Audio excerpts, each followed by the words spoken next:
Welcome. I'm going to talk you through the Nautilus Compound Row today.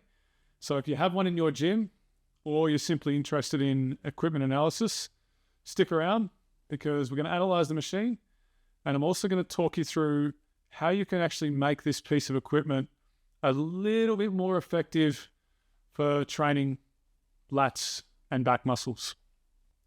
These machines are actually quite old, despite mine looking nice and shiny and fresh.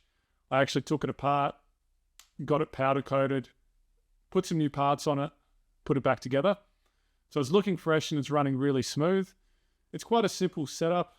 Obviously it's attached to a cable stack and you have a handle on it and you essentially row like you would any cable row. One of the benefits of this machine over a standard cable row is that the resistance actually drops off where you get weaker, which is what we want in a seated row. One of the downsides of the machine is that the handles are a little bit narrow on this pin-loaded version. The main issue when you have handles that are narrow like this is that it becomes harder and harder to really challenge that lat in a shorter position. As you bring your arms back, you'll find that the handle is actually really kind of close to your body, and your elbows will actually be angling on an outward angle as opposed to straight back on train tracks, which is a lot nicer if we can get something that's kind of more towards our shoulder width when challenging lats, as opposed to something that diverges outwards and makes it much harder to challenge the muscle. Next up, I'm just going to do a little bit of analysis on how you can actually feel some drop-off when you use this compound row. Now, as you can see, it's really around angles and the force angles that this handle setup creates. And when you first grab onto that handle at the start position, you can see the angle that I've drawn there on the screen in the red lines, and it's quite a sharp angle. It's not near 90. So that actually gives that machine a bit of an advantage over us, what they call a mechanical advantage over us, before we even start pulling it.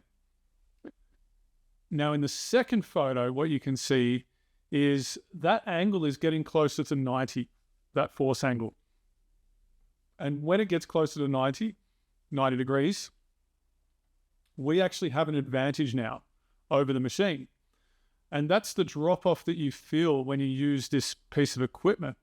And as I've mentioned in other videos, and as you've probably come across, it's quite nice having a drop-off when you're doing a rowing exercise, because naturally our ability to produce output decreases as we get to that short position in a row.